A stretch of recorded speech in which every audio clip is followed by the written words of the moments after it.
O Canal Livre recebe o candidato à presidência da República pelo PSDB, Aécio Neves.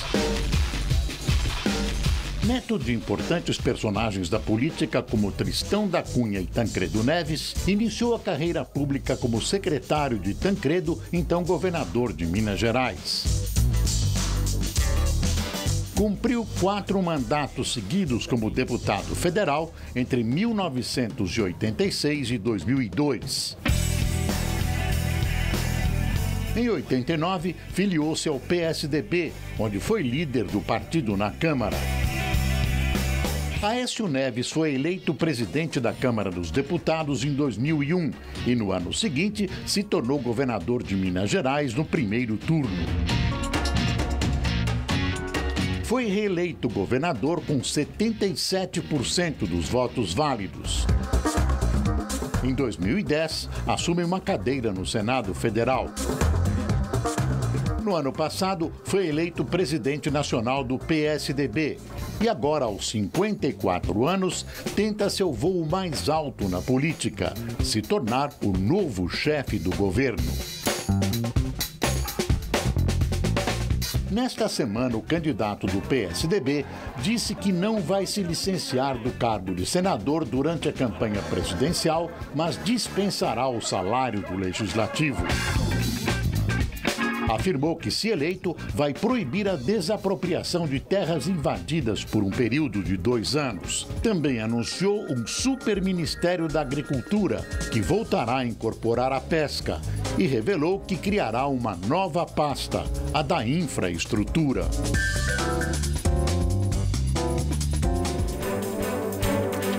Boa noite.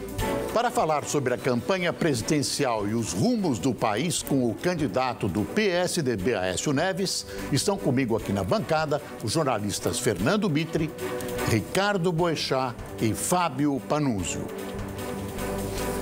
Candidato Aécio Neves, boa noite, prazer em recebê-lo no Canal Livre.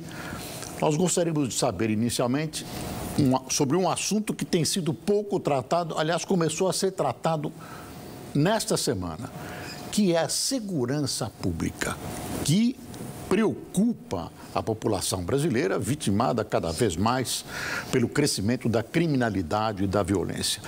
O que o senhor pensa, que planos o senhor tem para a segurança pública? Boa noite, Boris. Boa noite, amigos da bancada, telespectadores. Prazer enorme estar aqui mais uma vez e agora já na reta, podemos dizer, quase que final da campanha. Estamos há 8 semanas, praticamente, das eleições. E você já começa, aproveitando bem o tempo, tocando numa questão que tem sido objeto não apenas de discussões internas nossas, mas de intervenções permanentes nossas, inclusive na elaboração das diretrizes do nosso programa de governo. Nós já deixamos claro que, apesar de ser uma das propostas estruturantes do ponto de vista do novo desenho do Estado Nacional, a redução pela metade do atual número de ministérios, nós vamos transformar o Ministério da Justiça em Ministério da Justiça e Segurança Pública, com algumas medidas iniciais, em razão da omissão hoje do governo federal no tratamento dessa questão. O Brasil não tem uma política nacional de segurança. Os recursos da área vêm sendo permanentemente contingenciados pelo governo, o que não ocorrerá no nosso governo. E esse ministério, portanto, ele no primeiro momento, ele garantirá a execução integral do orçamento do Fundo Penitenciário e do Fundo Nacional de Segurança. Para se ter apenas um exemplo do que acontece hoje, nesses 3 últimos anos, os 3 anos do governo da presidente Dilma, do que foi aprovado para o Fundo Penitenciário para melhorar aquelas masmorras medievais às quais se referia o ministro da Justiça, foram executados 10,5% apenas do orçamento. Para o Fundo Nacional de Segurança, investimentos para os estados, parcerias com as várias unidades da federação, foi executado menos de 40%. Eu, inclusive, tenho uma proposta tramitando no Senado que impede o contingenciamento desses recursos. Ao lado disso, nós temos que ter uma nova política para as nossas fronteiras. A droga e a arma, que vem permitindo o aumento da criminalidade, não são fabricados no Brasil. são fora do Brasil e não há uma política de fronteiras.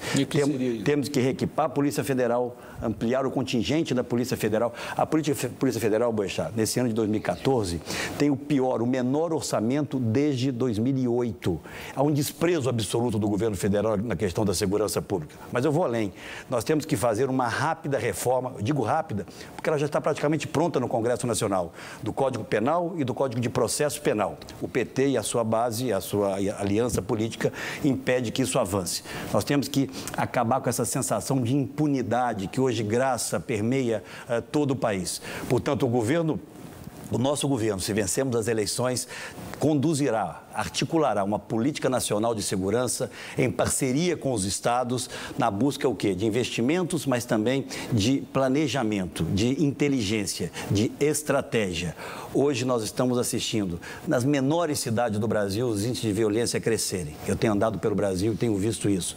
No Nordeste, e essa não era uma questão central no Nordeste há 10 anos atrás, hoje se equipara a preocupação com a qualidade da saúde pública.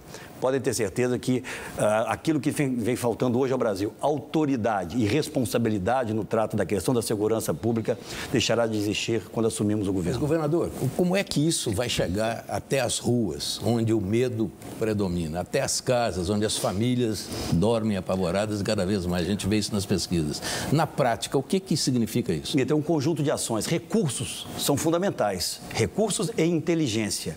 Segurança pública, constitucionalmente, é responsabilidade dos estados. Isso faz com que o governo federal simplesmente terceirize essa responsabilidade. Mas, como eu disse aqui, a responsabilidade sobre as fronteiras, sobre drogas e armas é da União. Não é possível nós avançarmos sem um planejamento das ações. Eu fui governador, Mito, da nossa terra por 8 anos.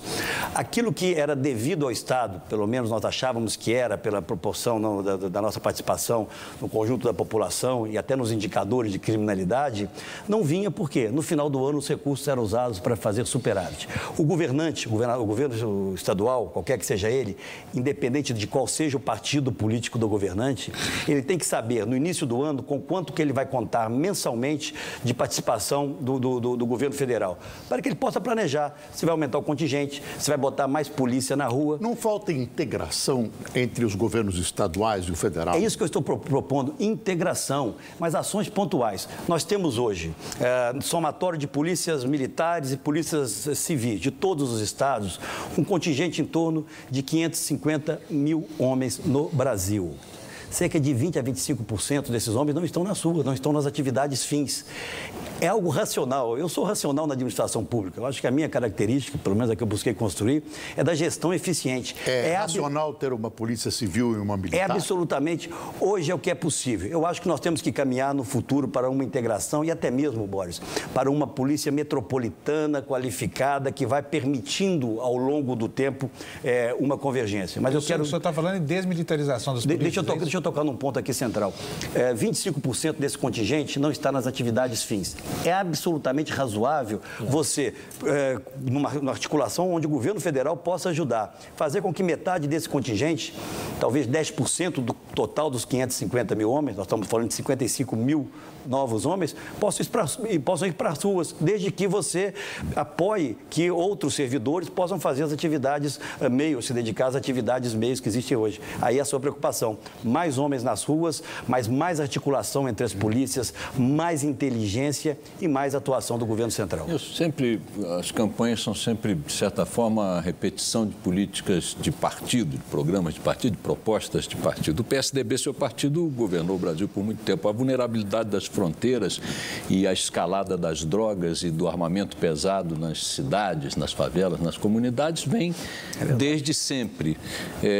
O senhor, nesse caso, estende a crítica para a ausência de políticas nessa área também aos governos de seu partido? Boechat, eu acho que ninguém está imune a críticas e cada um no seu tempo estabeleceu as suas prioridades. Eu acho que o governo do presidente Fernando Henrique não foi, está longe de ter sido um governo perfeito, mas ele tinha prioridades que alcançou.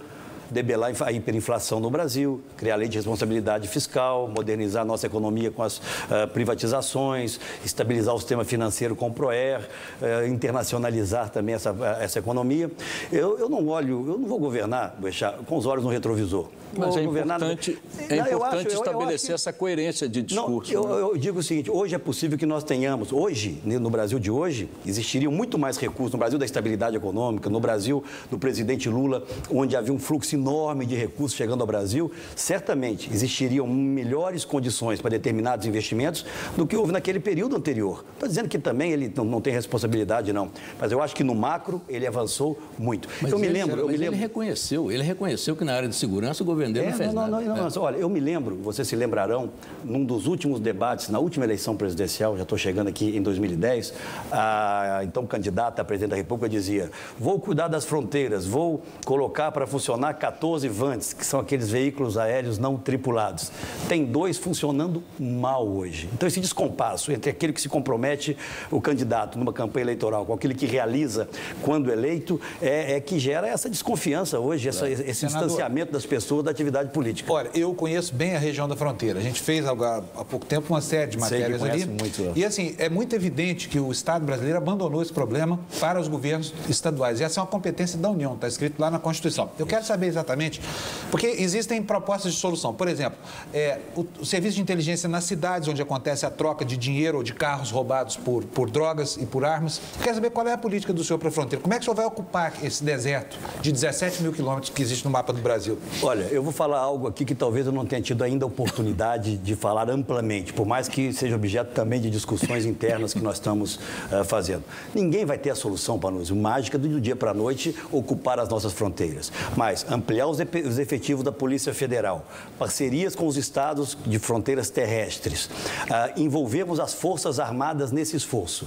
E o que eu quero dizer aqui de novo é o seguinte: nós temos que ter uma relação mais altiva com os nossos vizinhos produtores de drogas. Essa é uma questão extremamente séria. Obviamente não temos que intervir em outros estados, mas eu vou dizer de forma muito clara, não há sentido, não vejo, por exemplo, nós financiarmos países que fazem vista grossa para a produção de drogas, para a produção de cocaína, como acontece aqui nos nossos vizinhos. Criar condicionalidades para parcerias, para financiamentos a investimentos nesses países pode ser uma medida a mais para que nós possamos ver minimamente coibido esse tráfico que hoje acontece de forma absolutamente escancarada, com a verdade é essa, as vistas grossas de alguns governos amigos. O Brasil, infelizmente, Mitre, optou por conduzir uma política externa para ser gostado pelos vizinhos.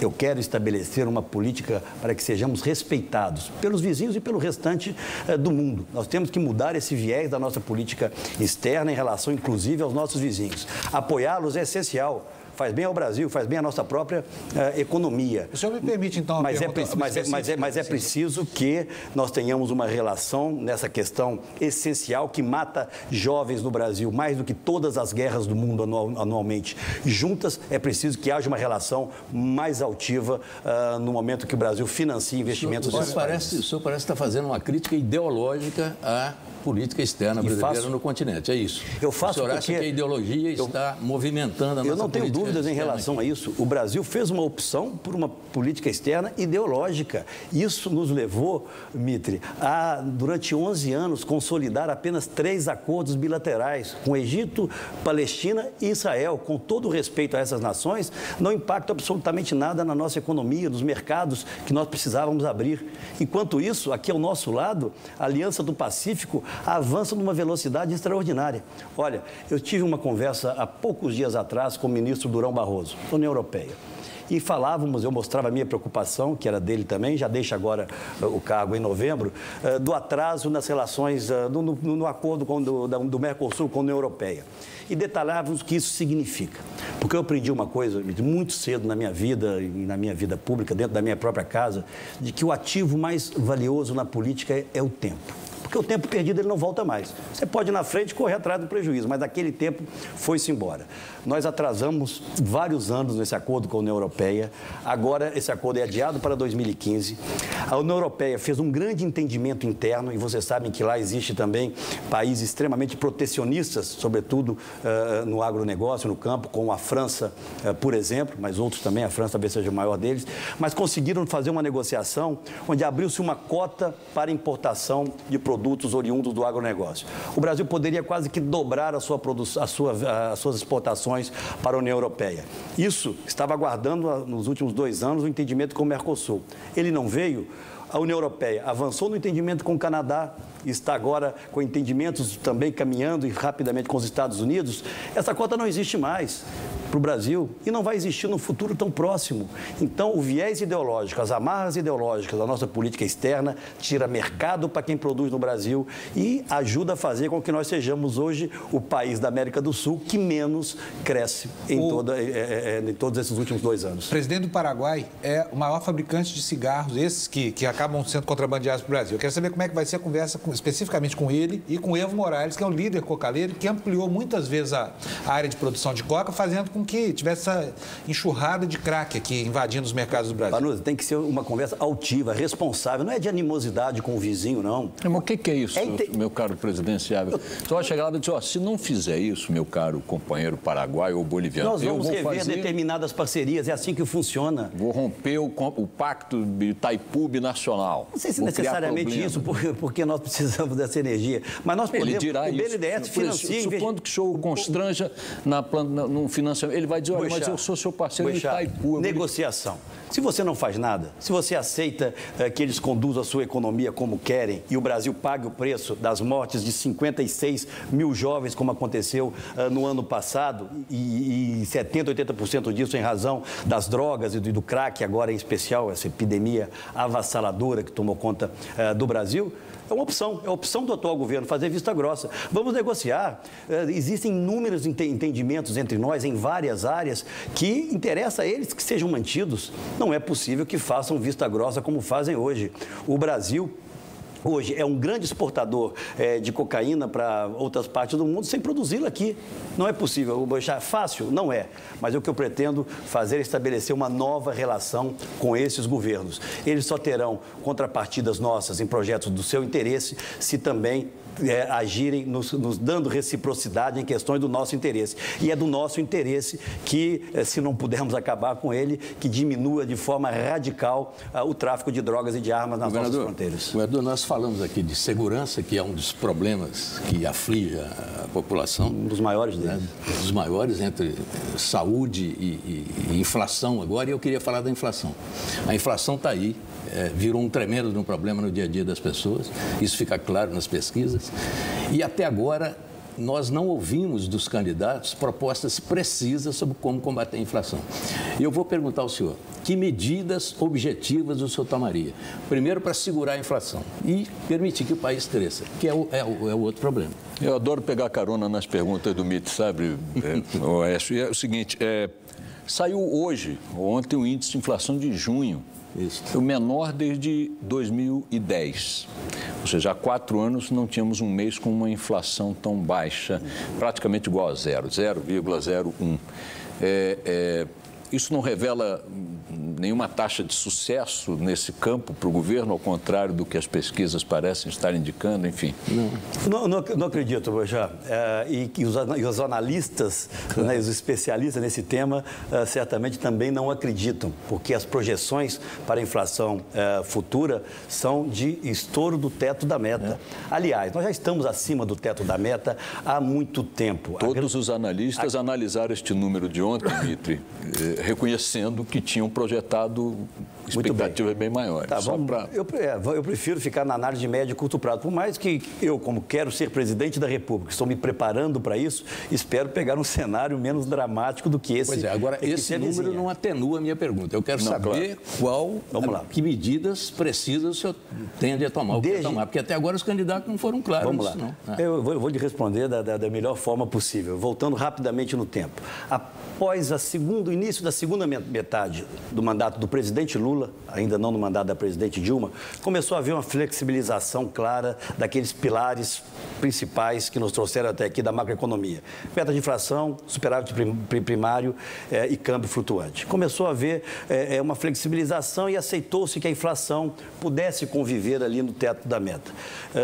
Ela tem um centro, que nós sabemos que é de 4,5%. O teto é exatamente para quando ocorre algum problema, uma sazonalidade, um problema de produção, enfim, que justifique que temporariamente ela vá no teto. O nosso centro virou o teto, a grande verdade é essa, com preços represados que nós sabemos, né, que impactarão no futuro nesse próprio índice de inflação. É claro que hoje a inflação de alimentos, por exemplo, ela já ultrapassou em muitos 2 dígitos. É só perguntar para os nossos telespectadores se eles acreditam que a inflação de alimentos está em 6,5%. Claro que não está, está muito mais próxima do dobro disso. Primeira questão é o seguinte, o Brasil tem que voltar a crescer. Nós só vamos combater a inflação efetivamente, retorná-la ao centro da meta, fazendo com que o Brasil resgate sua capacidade de crescer. E esse governo não tem mais a capacidade... Governador, desculpe, o senhor quer que o Brasil cresça para poder combater a inflação? É fundamental que o Brasil... é preciso combater a inflação. Vamos lá. Se não cresce, a inflação também cresce. Vamos lá, é fundamental que o Brasil cresça. Vamos chegar lá. E como que o Brasil vai crescer? Uma política fiscal transparente e austera, que nós não estamos tendo até aqui. O Brasil é o país hoje da maquiagem dos dados, da maquiagem dos números. Isso é essencial. E nós vamos restabelecer no Brasil um ambiente de confiabilidade, de regulação, de regras absolutamente claras, de marcos regulatórios previamente estabelecidos e cumpridos para atrair novamente o capital, para atrair novamente os investimentos que deixaram de vir para o Brasil. E vamos focar... Mas o senhor, para fazer isso, vai ter que resolver, por exemplo, os objetivamente no centro da meta. Vamos ter que fazer isso. O senhor vai ter um tarifaço para enfrentar pela frente, é inevitável. Não sou eu, qualquer que seja o próximo governo. O ministro da Fazenda, nessa semana, disse que vai ter aumento de preço de combustíveis daqui a pouco. Claro que tem uma bomba relógio preparada. O que eu posso dizer em relação ao nosso governo é que ele terá uma marca, previsibilidade.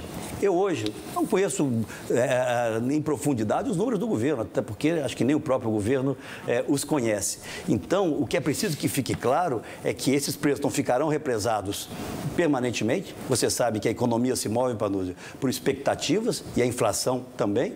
Se você percebe que em determinado momento esses preços vão ser represados, isso realimenta a inflação. É claro, mas é preciso que nós tenhamos regras, sim, em relação ao reajuste dos combustíveis, em relação aos critérios para a regulação do aumento de preços de energia. Nós não podemos fazer a coisa no susto, não pretendo fazer. Tem um potencial inflacionário. Isso, previsibilidade. É claro, a coisa não é simples. 2015, Mitre, nós sabemos disso, está precificado. Nós teremos uma inflação ainda alta no ano de 2015, qualquer que seja o governo, talvez menor no nosso. Porque eu conto, pode ser, Boris, um pouco de otimismo, mas talvez dividido, equilibrado com uma relativa confiança. Eu acredito que nós possamos, se vencermos as eleições, pelo grupo político que está ao nosso lado, pela clareza das nossas posições, viver num ambiente pós-eleição, início de governo, inverso àquele que nós tivemos em 2002, quando o risco Lula fez com que todos os indicadores econômicos piorassem, a inflação disparasse, ela estava em torno de 7% antes da eleição, chegou a 12 e pouco por cento, o dólar disparado, porque havia uma incerteza muito grande. O governo do PT vai cumprir e vai respeitar contratos? Então todo mundo fez ali o seu hedge. O nosso governo, ao contrário do que significaria ou apontaria uma vitória daqueles que estão hoje no governo, pode permitir um ambiente de alguma serenidade, de alguma tranquilidade para tomarmos medidas que sinalizem de forma inversa ao que sinaliza o governo hoje, de respeito a regras e de retomada do ciclo de crescimento. Sem crescimento, Mitre, nós não vamos a lugar nenhum. E nós é que temos o nosso grupo político as melhores condições de retomar o crescimento no país. Só lembrando que o Lula conquistou a confiança dos setores depois. Não, eu faço essa justiça ao Lula. Exatamente. Tanto que depois houve realmente uma inflexão da inflação. No momento em que ele esquece tudo que disse durante a campanha, coloca o Palocci no Ministério e mantém inalterado os pilares macroeconômicos herdados do governo do Fernando Henrique. Foi isso que fez com que a confiança fosse resgatada. E ela começa a se perder no momento em que ele começa a abandonar aquele tripé. O crescimento não se recupera do dia para a noite. Quer dizer, vai precisar suar e muito para recuperá-lo. Até lá, o senhor fala numa política fiscal austera, recuperação daquele tripé. isso não vai causar desemprego? De forma alguma. Eu não acredito que essa seja a receita necessária para o Brasil. O que está causando desemprego é esse baixíssimo crescimento da economia. Veja os dados do CAGED, do CAGED. Todas as sinalizações são para diminuição da atividade econômica em todos os setores. O Brasil fez uma aposta, Boris. Crescimento pelo consumo. Uma boa aposta. Eu talvez a fizesse, sobretudo no momento de crise. Mas não poderia jamais ser a única aposta. Enquanto nós surfávamos no crescimento via consumo, né, enfim, operado por crédito farto, em especial dos bancos oficiais, era preciso que houvesse um ambiente de serenidade, um ambiente de regras claras para atrairmos os investimentos. O que houve na outra ponta foi um ato de irresponsabilidade, porque o governo não avançou em determinados marcos regulatórios, como o setor mineral, por exemplo, o setor ferroviário. E, ao mesmo tempo, o viés intervencionista da própria presidente da República afugentou os investimentos. A presidente se preocupou muito mais em fixar a taxa de retorno para determinados investimentos do que em efetivá-los. E uma questão que aqui é clara, e volto novamente àquela observação do tempo na política. Durante 10 anos, esse governo que está aí, Boris, ele demonizou, considerou quase que como um crime de lesa pátria as parcerias com o setor privado.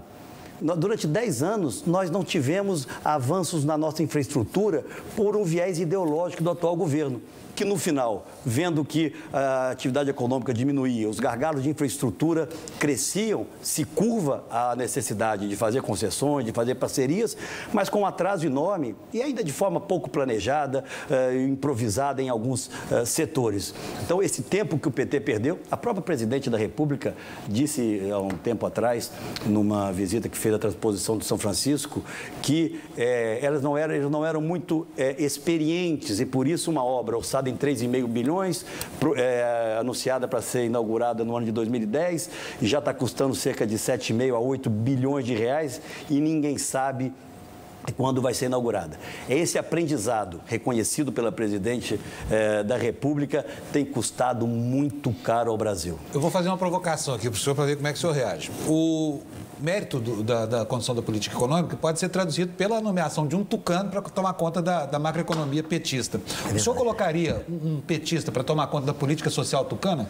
Não conheço ninguém hoje em condições de fazer melhor do que aqueles, não tucanos, mas que já estão ao nosso lado. Você se lembra, Panúzio, qual era o grande programa social cantado em verso e prosa pelo governo do presidente Lula? E essa virtude eu reconheço no presidente Lula. Ele unificou esses programas e deu a ele uma capilaridade que eles não tinham. E isso foi importante para o Brasil. Na verdade, Panúzio, o que é administrar? Administrar é você ver o que deu certo e copia, e aprimora, e aperfeiçoa, e adapta às suas circunstâncias. Esses programas, Fomisério, por exemplo, tem sempre esse terrorismo eleitoral. Vai acabar quando o PSDB assumir o governo. Vai acabar nada, uma grande bobagem. Eu próprio apresentei um projeto que o transforma em programa de Estado, para que não tenha esse terrorismo eleitoral. Qualquer que seja o próximo governo, ele vai continuar. O que eu quero é mais do que isso. O que eu quero é qualificar as pessoas que nele estão para que elas possam ter uma oportunidade no mercado de trabalho. Agora, eu concluo a sua pergunta para dizer o seguinte: eu não vou fazer, Panúzio, o governo do PSDB. Eu vou fazer um governo dos melhores, de quem quiser participar, das figuras mais qualificadas, mais experientes. Se tiver algum petista arrependido e que queira trazer uma contribuição para o governo, será bem-vindo. Nós vamos fazer um rápido intervalo, voltando já com o Canal Livre, hoje com o candidato do PSDB à presidência da República, Aécio Neves.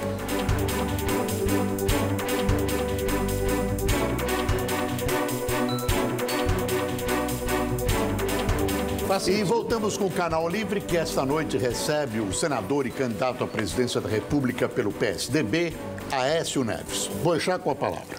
Vou primeiro contar o que estava acontecendo aqui no intervalo. Estava sendo repreendido pelo Fernando Mito, que, aliás, é meu chefe, porque na última vez que o candidato Aécio Neves esteve aqui, o que é verdade, a crítica procede, ele quase arrancou do Aécio Neves a confissão de que o Aloysio Nunes Ferreira viria a ser o candidato a vice na chapa dele. Eu atrapalhei esse furo de reportagem e também no intervalo disse a ambos o seguinte: eu atrapalhei de propósito porque eu não acho vice importante, não. Só quando o presidente morre eu não vou desejar isso a ninguém. Será um companheiro de caminhada extraordinário e depois nós ganhamos a eleição também. Eu acertei. Aliás, sempre foi. Agora eu posso fazer uma confissão. O vice do meu coração e da razão. Está me ajudando muito, principalmente principalmente em São Paulo. Bom, enfim, está feita, rendi homenagem ao furo não dado. Bom, candidato Aécio Neves. Provocação velada ao Alckmin, não foi não? Candidato Aécio Neves. Tem tido comigo um comportamento nessa campanha extraordinário. Depois falaremos disso, de conselheiro e de um grande general eleitoral. Isso, quero andar mais do lado dele aqui em São Paulo. Poderemos depois especificar mais isso. Vamos falar. Eu queria lhe perguntar o seguinte, eu li esses dias uma notícia de que 3 grupos econômicos, 3 conglomerados, respondem por 65% dos recursos doados às campanhas presidenciais. Não é uma novidade, mas sempre me surpreende o fato de que os mesmos doadores doam para todos os candidatos. Eu queria lhe perguntar se o senhor acha que isso é uma demonstração exacerbada de ideologia ou consciência política dos capitalistas brasileiros. E depois, se o senhor não sente nenhum constrangimento de receber recursos dos mesmos doadores do PT.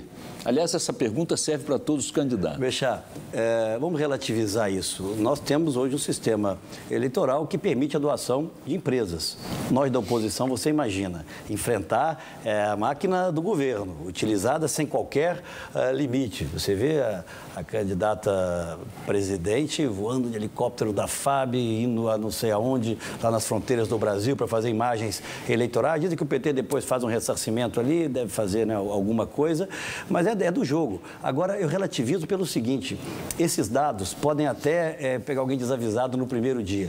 Isso não representa, dentro da nossa projeção, falo da minha campanha especificamente, nem 3% daquilo que esperamos arrecadar. Essa arrecadação desses primeiros meses. Esse grupo, o que mais doou, ele, se nós chegarmos, alcançarmos dentro da nossa estratégia o patamar que foi estabelecido, ele terá participado do conjunto das doações da nossa campanha 1%. Mas ainda assim, do valor da campanha. Ele doou para o seu principal adversário. A questão não é essa. Esse dinheiro não fica um pouco esquisito? Não, se doarem, porque eventualmente acreditam no nosso projeto e sem qualquer contrapartida que eu não tenho, nem em relação a essa, nem a outras doações, que nos permita fazer a campanha. O errado é que se alguém colocar um dinheiro e dizer o seguinte, amanhã eu quero essa obra, amanhã eu quero aquilo. Olha, quem cuida disso é um comitê financeiro, conduzido pelo ministro José Gregóri, que todos aqui conhecemos muito bem, né, um extraordinário brasileiro, e grupos políticos, grupos econômicos procuram para participar dessa campanha, não teria outra forma de fazer.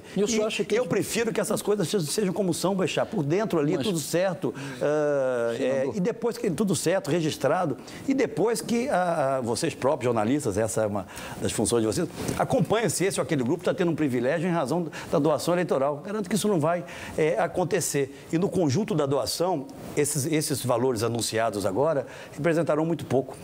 Senador, tem um projeto do governo Lula, que passou pelo governo Dilma, que ainda consta aí nos projetos do governo que estão vivos, mas parece que esse não está, que é do trem-bala.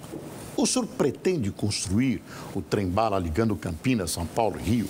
Não é minha prioridade. E falo de forma absolutamente franca. Eu anunciei recentemente que vou criar o Ministério da Infraestrutura. Um dos grandes problemas que afeta a competitividade de quem produz no Brasil, seja na indústria, seja no campo, em qualquer atividade, é a ausência de competitividade, que obviamente tem várias vertentes. Uma delas, certamente, é a questão tributária, o custo Brasil, acho que, né, envolve tudo isso, e a outra são os gargalos de infraestrutura que nós temos. E o governo tem que ter prioridade, Boris. Nós temos hidrovias abandonadas no papel, nós temos ferrovias paradas no meio do caminho e outras caminhando a passos de tartaruga. E a nossa prioridade nesse choque de infraestrutura que eu quero fazer no Brasil, trazendo-se o capital privado interno e externo, não traz no seu primeiro momento como prioridade o trem-bala, a não ser que aconteça aquilo que o governo anunciou lá atrás, quando esse projeto surgiu, que ele seria realizado pela iniciativa privada. Muito bem, se a iniciativa privada se dispuser a fazer dentro de um projeto que seja adequado, viável, do ponto de vista técnico e ambiental, vamos criar condições para que isso ocorra. Mas o Estado, o desviar recursos dessas grandes obras e principalmente, Boris, dos transportes de massa dos grandes centros, é um absurdo. O recurso previsto para chamado trem-bala. Falava-se já no final, em torno de alguma coisa, em torno de 35 bilhões de reais. Isso, executado com estratégia, com planejamento, resolveria o problema de transporte de massa em pelo menos 8 grandes regiões metropolitanas do Brasil. Foi o cálculo que nós fizemos. E você sabe que 1 bilhão e um pouco mais de 1 bilhão já foi embora nesse trem-bala sem que ele tenha saído do papel. Por quê? É um governo que não planeja, é um governo que desperdiça, é um governo que não tem capacidade de estabelecer prioridades. Certamente alguns não gostarão do que eu estou falando, mas se for com capital do Estado, com dinheiro público, ele não será feito no meu governo. Governador, falando da luta aí eleitoral, São Paulo é o maior colégio eleitoral, tem 33, 34 milhões de eleitores, e aqui tem uma coisa interessante, 33% deles não tem candidato, sem candidato. Indecisos, voto em branco ou voto nulo. O senhor, evidente, está de olho, não só o senhor, os candidatos todos estão de olho nesses 10 milhões, porque isso não é brincadeira, né? E São Paulo sempre foi um desafio para os tucanos lá do lado de Minas Gerais, digamos assim. Né? Os tucanos das montanhas. Eu acho até, os tucanos da montanha. Acho até que a escolha do Aloysio Nunes foi muito inteligente nesse sentido. O senhor pegou o Aloysio aqui, que amigo do Serra, e o senador mais votado do país e tal, está tudo certo. Mas eu queria saber o seguinte: como é que o senhor encara o fato do seu adversário, né? Porque não vamos falar amigo, né? O seu adversário Eduardo ter emplacado o vice da chapa do Alckmin? Quer dizer, o Alckmin tem 50 e tantos % da preferência do eleitorado no maior colégio eleitoral do país, onde o senhor está de olho. Mas o senhor olha assim para o palanque do Alckmin e vê lá um homem do Eduardo, que está disputando com o senhor, né? Como é que é isso? Olha, Mitri, cada um tem a sua forma de pensar, né? O senhor levou um susto com isso? Não, até porque eu acompanhei todas essas conversas. Olha, o governador Geraldo Alckmin, além de um grande governador, que eu acredito vai vencer as eleições no primeiro turno, tem sido absolutamente correto conosco. E quando eu vejo um outro candidato à presidência da República, não considero, por mais que isso possa incomodar alguns, meu adversário. Meu adversário é o governo que está aí. Quando eu vejo um outro concorrente, vamos colocar assim, um outro candidato, apoiando um candidato do meu partido, fortalecendo um candidato do meu partido, eu tenho que agradecer. Seja o governador Geraldo Alckmin, seja o governador Beto Richa. Boa resposta mineira. Pergunta de um mineiro, resposta de um mineiro. Ele está fortalecendo um candidato que me apoia. É sinal de bom senso do candidato Eduardo. Ele está apoiando o melhor candidato aqui em São Paulo, como está apoiando o melhor candidato no Paraná. Lamento que não esteja apoiando o melhor candidato lá em Minas Gerais. Governador, do jogo político. É sabido que o senhor teve alguns mal-estares com o Serra no passado. Isso está tudo superado? O Serra está integrado? Ele vai ter algum papel no seu governo? Olha, Serra é um quadro extraordinário. E hoje, por incrível que alguns possam achar, é dos interlocutores mais próximos que eu tenho tido nessa campanha eleitoral. Inclusive, conselheiro, já passou por 2 campanhas eleitorais. Poderia quase dizer que é o meu Boris, que é quase o meu mais novo amigo de infância. Estávamos às 6 horas da manhã, na última quinta-feira, né, na porta da fábrica da Voit, chegamos juntos lá. Você vê que Serra, como é que está dedicado às 6 da manhã. Não sei se ele tinha dormido. Essa dúvida certamente chegou lá na fábrica. Mas tem sido também de uma correção enorme. Ô Mitri, eu estou muito bem acompanhado aqui em São Paulo. Isso era inimaginável lá atrás. O apoio do governador, talvez hoje mais bem avaliado do Brasil, com mais de 50% de intenção de voto, com o Serra que está na frente na candidatura ao Senado, e a vitória do Serra será muito importante para São Paulo, onde quer que ele venha a atuar. E no interior, a motivação, no interior de São Paulo, onde o nosso partido é orgânico, ele funciona, há entusiasmo. Eu vi isso durante toda essa semana, fiz algumas cidades do interior. Eu estou muito motivado e acho que as coisas vêm caminhando até agora de forma absolutamente adequada. Pesquisa. Um dos principais institutos brasileiros publicou há pouco tempo uma pesquisa do estado de São Paulo, com corte no estado de São Paulo, mostrando que eu estou em empate com a atual presidente da República. 25% de intenção de votos cada um. Só que há um detalhe, para alguns que para mim não é detalhe, é essencial, ela tem 100% de conhecimento. Eu tenho talvez metade disso. Então, há sim uma tendência clara da nossa candidatura. Se, obviamente, não tenho a ambição de me aproximar tanto das intenções de voto do governador Alckmin. Mas vamos crescer. E, ao mesmo tempo, o candidato da presidente da República patina e patina violentamente nas pesquisas.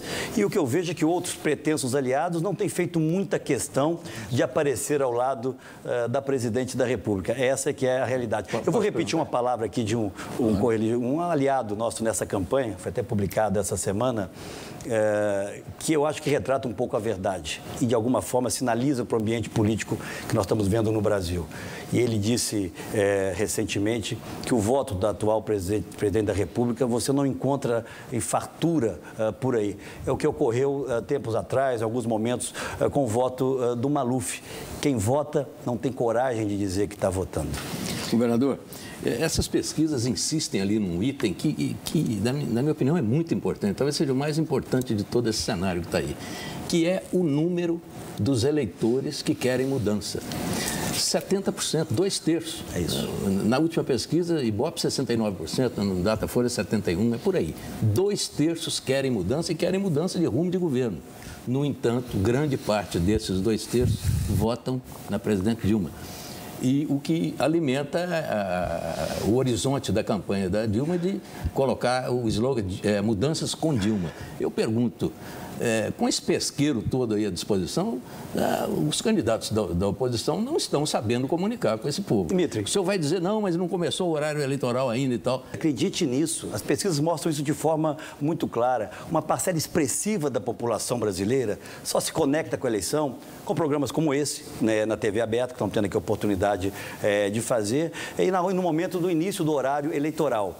Nós vamos nos encontrar outras vezes. Daqui a 20 dias, mais ou menos, já com talvez uma semana de 10 dias de horário eleitoral, vai haver uma mudança profunda nessa avaliação, porque as pessoas começarão a identificar os seus candidatos. O fato absolutamente concreto hoje, né, na minha avaliação, é que esse alto índice de indecisos, de votos brancos e nulos, que conhecem 100% da candidata do governo, não tendem a votar nessa candidatura. Não estou dizendo que vão votar em mim, mas a tendência é que votem em candidatura da oposição a partir do momento em que possam conhecê-las. E há ainda um alto grau de desconhecimento, maior até em relação à candidatura do governador Eduardo Campos, até do que da minha, onde esse nível de desconhecimento ainda é muito grande. A partir do início da propaganda eleitoral, dos debates, e eu quero já mais uma vez confirmar a minha presença. Dia 21. Fui o primeiro a confirmar, estarei aqui com muita honra ao seu lado, comandados pelo Boechat, para debatermos ideias, falarmos de futuro, debatermos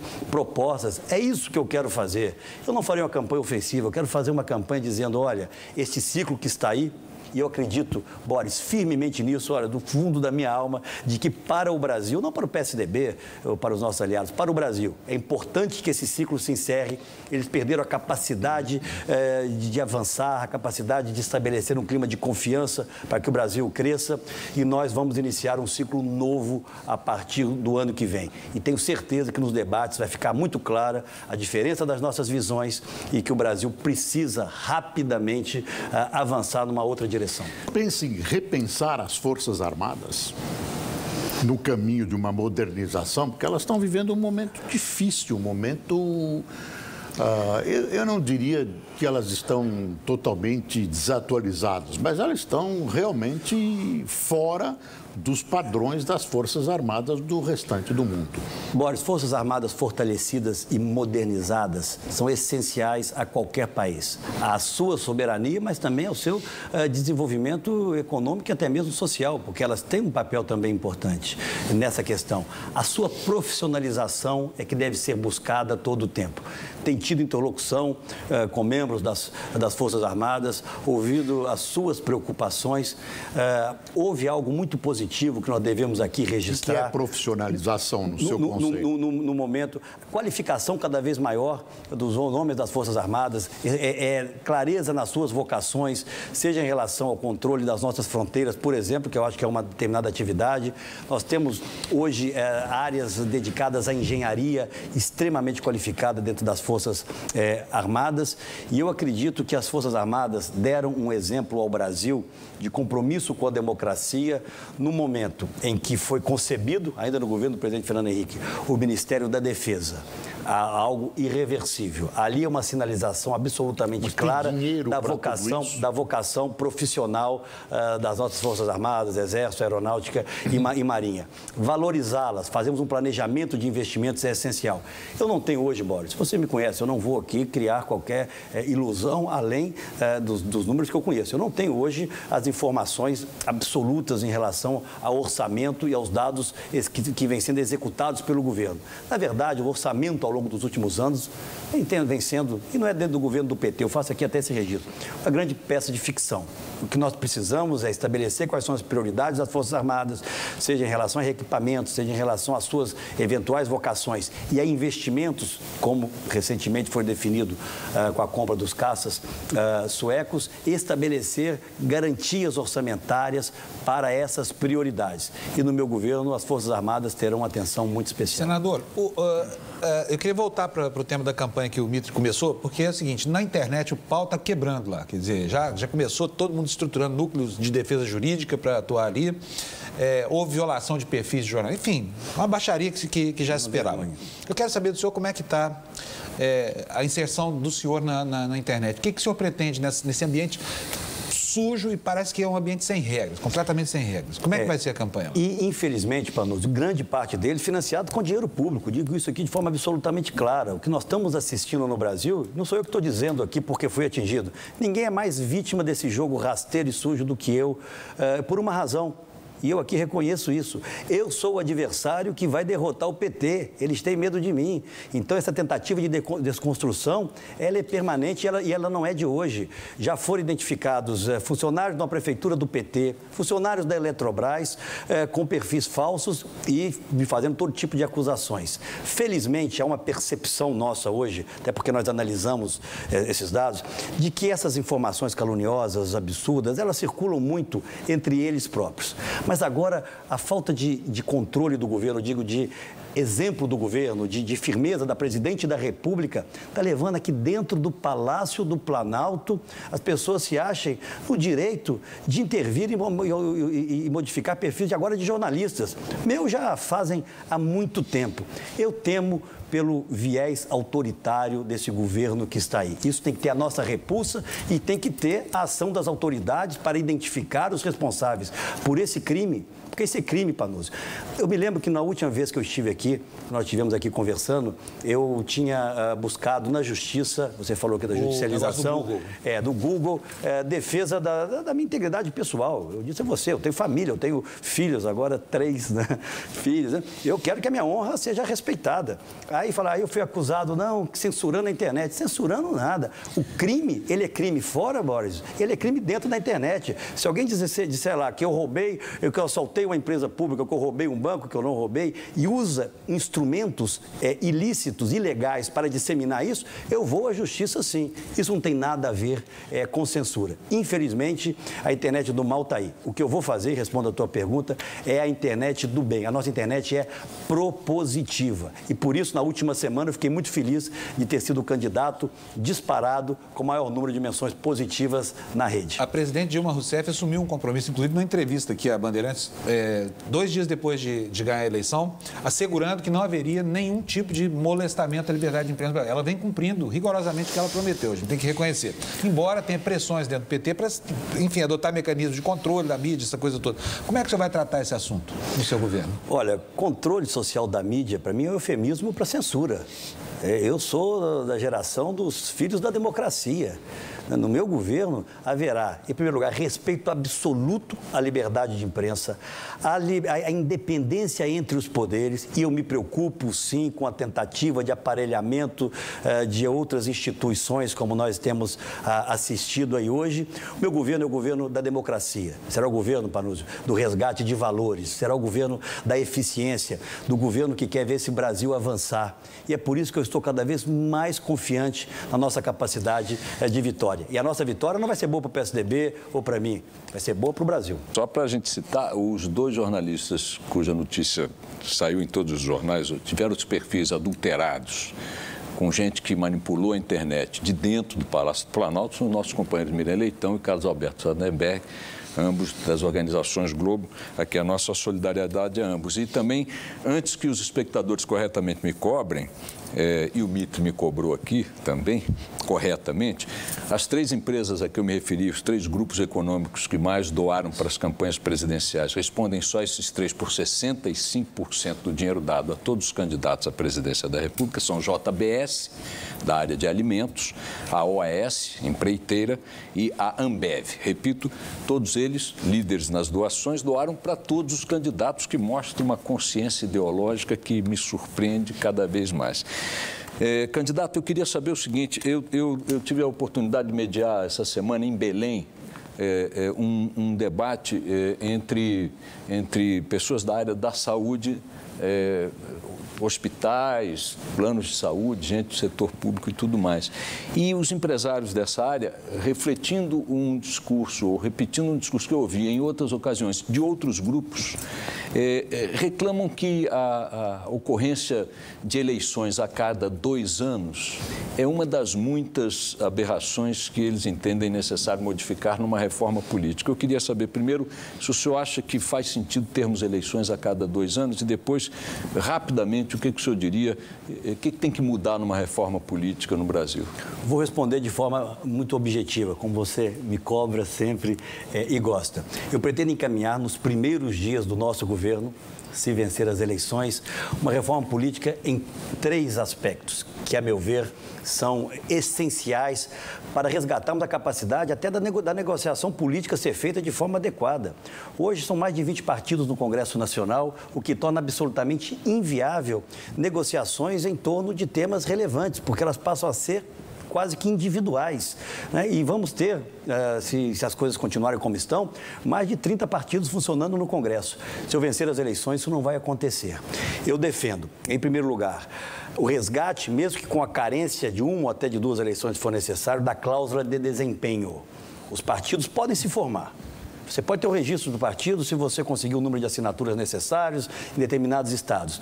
Mas o funcionamento parlamentar, o direito a fundo partidário, o direito a tempo de televisão é para partidos que tenham uma presença mínima na sociedade, que eu calculo em torno de 3% dos votos para a Câmara. Se isso é aplicado hoje, os 22 cairiam para 6, 7 partidos políticos, que me parece algo razoável. Eu defendo o voto distrital misto, onde metade das vagas são ocupadas por representantes de partidos eleitos diretamente nos distritos, definidos pela Justiça Eleitoral, e metade pelas listas partidárias, para que nós não percamos no Congresso Nacional representantes de segmentos de pensamento que não tenham base territorial, eleitoral, mas que são essenciais ao bom debate político. E eu já disse lá atrás e reafirmo aqui, eu defendo o fim da reeleição e mandatos de 5 anos para todos os cargos eletivos, coincidência de eleições. Vamos ter 1 ano com todas as eleições e vamos ter 4 anos para trabalharmos pelo município, pelo Estado e pelo Brasil. Me parece que voto isso... obrigatório, não. Ele já se disse contrário. Eu sou contrário. Isso as pessoas não acham muito moderno, né? Porque o voto facultativo... Só 12 países do mundo têm voto obrigatório. Mas eu tenho aqui 2 minutos para dizer as minhas razões, Eduardo, em relação à minha convicção. Eu acho até que no futuro, e essa pode ser uma tendência natural, mas pelo perfil da democracia brasileira, que não é uma democracia assim tão longa, né, nesse período mais recente, eu temo que o peso do voto conduzido, que é o voto do assistencialismo, o antigo voto de cabresto lá atrás, e o voto excessivamente ideológico, acabe tendo um peso muito maior do que o voto sem esse engajamento. Tá? Eu acho que isso é um tema à reflexão. Para mim é muito mais cômodo dizer, não, o voto facultativo é moderno, vamos lá. Tudo bem, nós vamos ter governantes eleitos com 40%, 45% de presença nas urnas. Então, eu acho que esse é o momento ainda de nós termos governantes com autoridade, e a autoridade vem do voto. Eu ainda manteria o voto obrigatório por um período no Brasil. Só para o telespectador não achar que é fácil, eu quero lembrar que o voto distrital misto que o senhor pregou está engavetado no Congresso tem mais de 20 e tantos anos. E a cláusula de desempenho, o Supremo até que deu a cláusula. Foi no meu tempo, presidente da Câmara, de líder partidário, e depois presidente, que nós aprovamos. Pois é. Mas conseguimos aprovar lá atrás. Eu acho que agora... Mas depois derrubar. A política brasileira se mercantilizou. É uma vergonha o que nós estamos assistindo em determinados cenários da política brasileira. Tudo vale, qualquer coisa está valendo, não no nosso campo, mas no campo governista, para ter alguns segundos a mais na televisão. A presidente da República, ela demitiu um ministro que ela elogiava como homem de bem e eficiente, e que eu reconheço como homem de bem, o ministro César Borges, porque determinado partido ameaçava, e apenas ameaçava, ir para um outro campo e não lhe dar um minuto na televisão. E esse mesmo partido exigiu nomear o DENIT, que conduz todas as obras de infraestrutura no país e está nomeando. Demitiram lá o general, que eu nem conheço, que diziam que era um homem também correto. Não pode, esse tipo de negociação na política envergonha a política. Por isso é que eu digo, o governo do PT perdeu a capacidade de governar o Brasil, porque se ganhar as eleições, vai governar com esses mesmos métodos, com essa mesma prática política. A presidente Dilma, por quem eu tenho respeito pessoal, e ressalto sempre isso, é uma mulher de bem, infelizmente. Ela é refém de uma armadilha que o PT lhe criou. Ela é refém de uma base de apoio que suga cada vez mais o governo e impede que a meritocracia possa ser companheira da presidente no seu governo. O aparelhamento da máquina pública, das agências reguladoras, dos vários níveis ministeriais é um absurdo. Isso não serve ao interesse do Brasil. Por isso é que nós estamos caminhando cada vez mais para a lanterna na educação pública em toda a nossa região, para termos uma saúde de cada vez menor qualidade, com um desinvestimento por parte do governo federal crescente. Em 2003, quando eles assumiram o governo federal participava com cerca de 54% do conjunto dos investimentos em saúde pública. Agora participa com 45% e são os prefeitos, principalmente aqueles que menos podem, que têm que arcar com a diferença dessa conta. Na segurança pública, uma omissão vergonhosa e criminosa do governo federal. E eu pergunto, ganhar eleição para quê? Para o Brasil piorar? Não acredito que o PT vai vencer essas eleições. Eu acho que quem vai vencer somos nós. O Canal Livre vai agora para o seu último intervalo. Voltamos já já.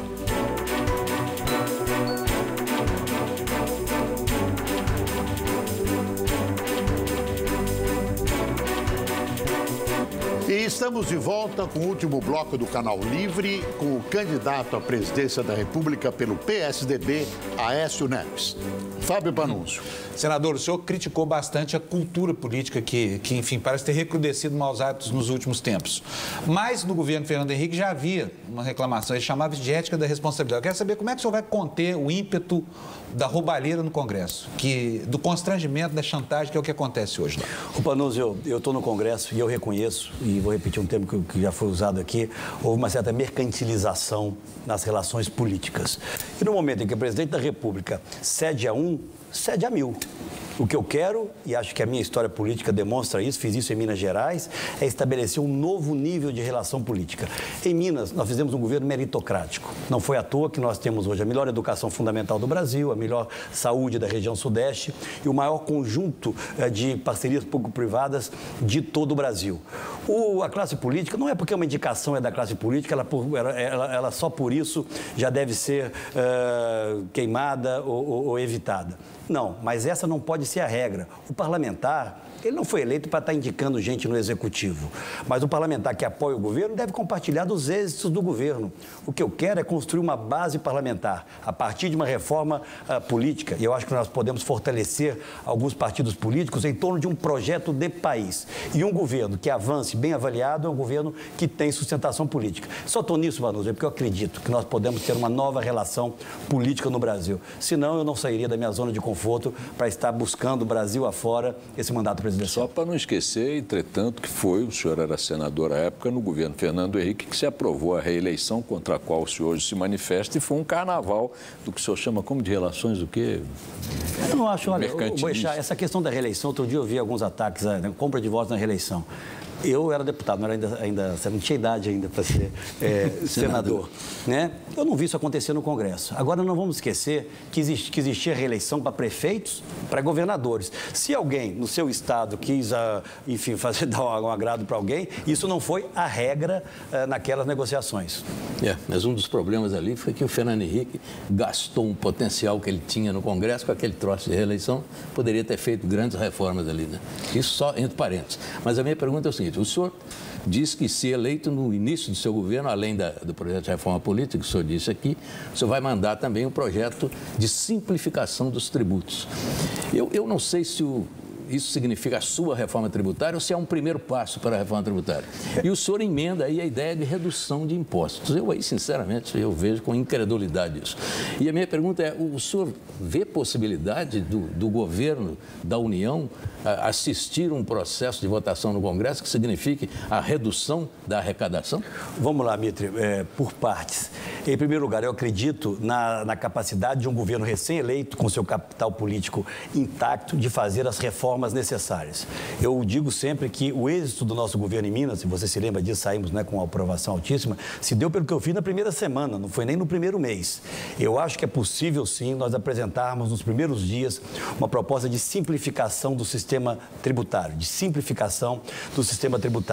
porque isso vai sinalizar de forma positiva no aumento da competitividade de quem produz no Brasil, e nós só vamos ter espaço fiscal para a diminuição da carga a médio prazo no momento em que os gastos correntes do governo se encaixarem no crescimento da economia e do PIB. Olha, nos primeiros meses desse ano, houve um crescimento vegetativo dos gastos correntes do governo em torno de 15% em relação ao mesmo período do ano passado, enquanto a receita aumentou 7%.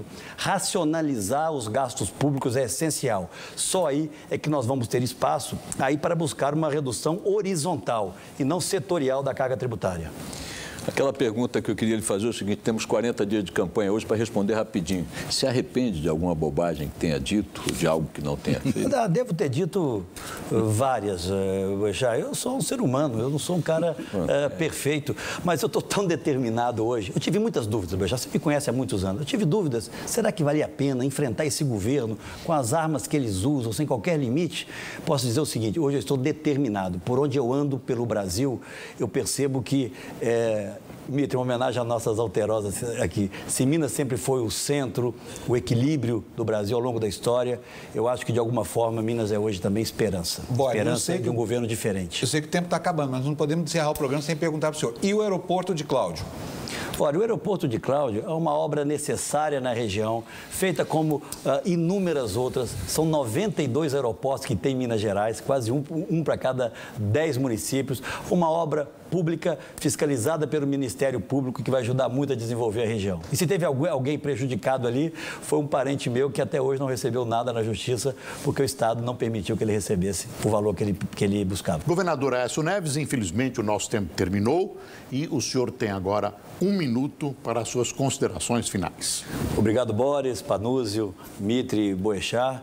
Eu tenho que, em primeiro lugar, reconhecer que a Bandeirantes tem sido pioneira na busca da disseminação na sociedade brasileira do bom debate político, das ideias, das propostas dos candidatos. Não é a primeira vez que estou aqui, agradeço mais essa oportunidade. Dentro de poucos dias estaremos participando de um debate entre os candidatos e o que eu pretendo é apresentar as minhas ideias, as ideias do grupo político que está nos ajudando a construir uma alternativa para o Brasil.